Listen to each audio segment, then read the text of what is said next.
আসসালামু আলাইকুম ভিউয়ার্স। বাংলা ট্রিবিউনের একটি নিউজ রিপোর্টে বলা হচ্ছে ঘুরে দাঁড়াচ্ছে অর্থনীতি, স্বস্তি ফিরছে রিজার্ভে।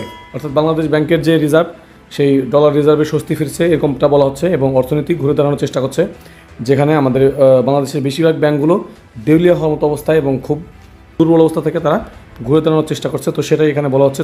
তো চলুন আমরা একটু বিস্তারিত করে দেখি। তো এখানে বলা হচ্ছে রপ্তানি আয় ও প্রবাসী আয়ের প্রবৃদ্ধির উপর ভর করে দেশের বৈদেশিক লেনদেনের ভারসাম্য বা ব্যালেন্স অফ পেমেন্টস বিওপি পরিস্থিতির উল্লেখযোগ্য উন্নতি ঘটেছে। বাংলাদেশ ব্যাংকের সাম্প্রতিক পরিসংখ্যান বলছে 2024-25 অর্থ বছরের প্রথম 10 মাসে অর্থাৎ জুলাই টু এপ্রিল বিওপি ঘাটতি কমে 66 কোটি ডলারে নেমে এসেছে। এক মাস আগেও এই ঘাটতির পরিমাণ ছিল 107 কোটি ডলার।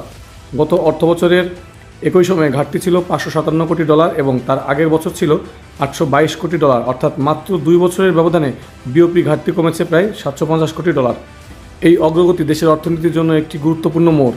অতীতে বিশেষ করে আগের সরকারের শেষ 2 বছরের রেকর্ড পরিমাণ বিওপি ঘাটতির কারণে বৈদেশিক মুদ্রা রিজার্ভে মারাত্মক চাপ তৈরি হয়েছিল। তবে সরকার পরিবর্তনের পর অন্তর্বর্তীকালীন সরকার প্রশাসনের কিছু কার্যকর নীতিগত হস্তক্ষেপ ও বাজার ব্যবস্থাপনার ফলে পরিস্থিতির উন্নতি ঘটতে শুরু করে। রপ্তানিতে টানা প্রবৃদ্ধি।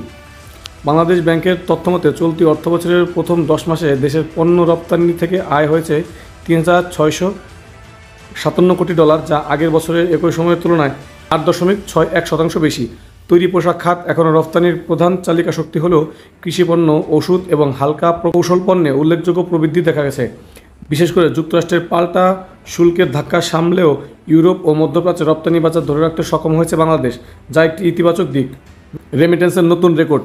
একই সময় প্রবাসীদের পাঠানো অর্থ অর্থাৎ রেমিটেন্স প্রবাহ ঊর্ধ্বমুখী। 2024-25 অর্থ বছরের জুলাই এপ্রিল সময়ে প্রবাসীরা দেশে পাঠিয়েছে 24.54 বিলিয়ন ডলার, যা আগের বছরের একই সময়ের তুলনায় 28% বেশি। অর্থনীতিবিদরা বলছেন হুন্ডির ব্যবহার কমে আসা, বৈধ চ্যানেলের ডিজিটালাইজেশন এবং প্রণোদনার পরিসর বাড়ানোয় রেমিটেন্সে এই ইতিবাচক ধারা এসেছে।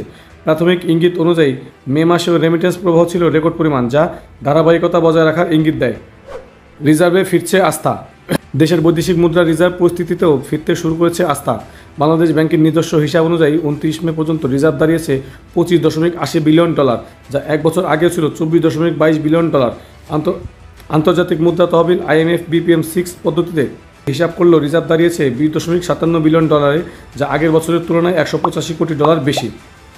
আচ্ছা, তারপরে রয়েছে চলতি ও আর্থিক হিসাবের চিত্র। এটা খুব গুরুত্বপূর্ণ না, আমরা এটা একটু স্কিপ করে যাই।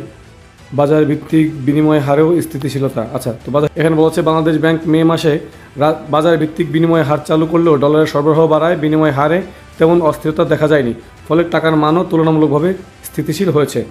আচ্ছা, এখন আমাদের সামনের পথে করণীয় হচ্ছে, বিশেষজ্ঞরা মনে করেন এই ধারা অব্যাহত রাখতে হলে রপ্তানি বাজারে বহুমুখীকরণ, প্রবাসী আয়ের ডিজিটাল চ্যানেল সম্প্রসারণ এবং রিজার্ভ ব্যবস্থাপনার স্বচ্ছতা নিশ্চিত করা জরুরি। পাশাপাশি বৈদেশিক বিনিয়োগ আকর্ষণের পথও সুগম করতে হবে, যেটা অলরেডি কিন্তু বাংলাদেশ ব্যাংক থেকে করা হচ্ছে। অনেক ইনভেস্টমেন্ট, আমাদের লাস্ট ইনভেস্টমেন্ট সামিট থেকে কিন্তু অনেক ইনভেস্টররা আগ্রহ দেখাচ্ছেন বাংলাদেশে ইনভেস্ট করার জন্য, অর্থাৎ বিনিয়োগ বাড়ানোর জন্য। তারপর হচ্ছে অর্থনীতির গভীরে যে ভারসাম্যহীনতা তৈরি হয়েছিল, এখন তা কাটিয়ে ওঠার স্পষ্ট ইঙ্গিত দিচ্ছে এই উন্নয়ন। রপ্তানি ও রেমিটেন্সের উপর ভিত্তি করে লেনদেন ভারসাম্য ও রিজার্ভ ঘুরে দাঁড়াচ্ছে, যা দেশের সামষ্টিক অর্থনীতিতে দীর্ঘমেয়াদে স্থিতিশীলতা বার্তা দিচ্ছে। তো ভিউয়ার্স, আমরা দেখতে পাচ্ছি যে বর্তমান সরকারের অধীনে বাংলাদেশ ব্যাংক এবং অর্থনীতির সবগুলো সেক্টর থেকে কিন্তু উন্নতি হচ্ছে, যেখানে দুর্বল ব্যাংকগুলো ঘুরে দাঁড়াচ্ছে বাংলাদেশ ব্যাংকের সহায়তায়। তারা বিভিন্ন রকম পদক্ষেপ গ্রহণ করেছে, তারা বোর্ড পরিবর্তন করেছে, তারা ক্যাশ সাপোর্ট দিয়েছে। এভাবে কিন্তু বাংলাদেশের দুর্বল ব্যাংকগুলো ঘুরে যাচ্ছে। বাংলাদেশ ব্যাংকের বাজারে দরপতন কমছে, বিনিময় হারের সুবিধা হচ্ছে এবং পাশাপাশি বৈদেশিক মুদ্রা প্রবাসী ভাই বোনদের পাঠানো রেমিটেন্সের মাধ্যমে যে বৈদেশিক মুদ্রা আয় হয় এবং পণ্য রপ্তানির মাধ্যমে যে বৈদেশিক মুদ্রা আয় হয়, সেখান থেকে কিন্তু বড় আকারে আমাদের অর্থনীতিতে সুবিধা পাওয়া যাচ্ছে। তো এই ধারা অব্যাহত থাকুক, আমাদের দেশ খুব দ্রুত অর্থনৈতিকভাবে অনেক মজবুত একটি দেশে পরিণত হোক, আমরা সে আশা ব্যক্ত করে আমাদের আজকে ভিডিও শেষ করছি। এই ভিডিওটি ভালো লাগলে অবশ্যই একটি লাইক দিবেন, ফ্রেন্ডদের সাথে শেয়ার করবেন, আর এ ধরনের গুরুত্বপূর্ণ নিউজ পেতে আমাদের চ্যানেলটি সাবস্ক্রাইব করতে ভুলবেন না। তো আজকের আয়োজন এ পর্যন্তই, দেখা হবে নেক্সট ভিডিওতে ইনশাআল্লাহ। Till then take care yourself. আল্লাহ হাফেজ।